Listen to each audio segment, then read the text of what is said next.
So, hello mga kananay. So, ngayong araw ay magandang araw sa ating lahat, no? So, maraming salamat nga pala sa mga nag-aabang ng aking videos dahil matagal daw na hindi ako nakapag-upload. Medyo matagal-tagal naman talaga na hindi ako nakapag-upload dito sa aking channel. So, maraming salamat sa inyo, guys. So, ito ang inyong Kapinay vlogger dito sa Bangladesh. Ayan. So, medyo ilang araw na rin umawalan dito sa amin. Matagal-tagal na, magwa 1 week nang umuulan. So, ayan. Kung makikita nyo dito sa labas. Ayan. Ito yung labas. So, dito ako nagtatambay.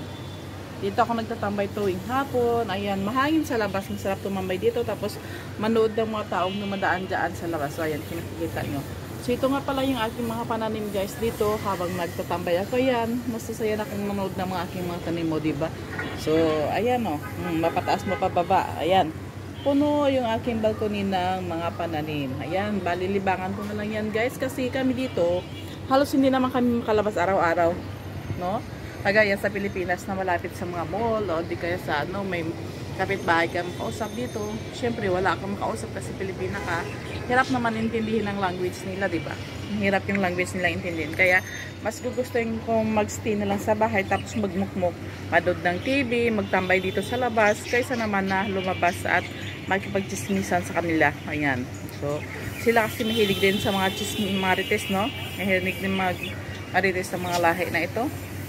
So, ayaw ko, ako yung simpleng tao lang. Ayaw ko nang pumunta sa bahay-bahay tapos magpagchismisan, titingnan kung ano ginagawa, tapos i-chismis sa labas. Ayaw ko nang ganun. So, dito, ang ginagawa ko na lang dito ay magtambay sa balkoni. Ayan, kasi nasa work naman yung aking asawa, tapos yung aking anak ay nasa school. Darating na yan, hapon na.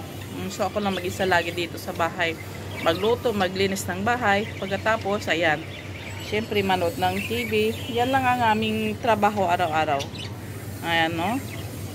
So, hindi ka naman makapagtrabaho dito sa labas. Meron namang pagtrabaho sa labas, pero medyo malayo sa talaga yung baga. Nandito man, malayo. Malaki din kasi ang Bangladesh, kaya, ayun. Malayo yung pwede mapagtrabahoan. Talagang mapagod ka sa biyahe kasi dito as in matraffic. Matraffic yung lugar na ito. Kung matraffic ang Pilipinas, mas matraffic dito. So, ayan, kung gusto mong magluto ng manok, ayan, may tanglad. At saka doon, ayun, may malunggay. O, diba?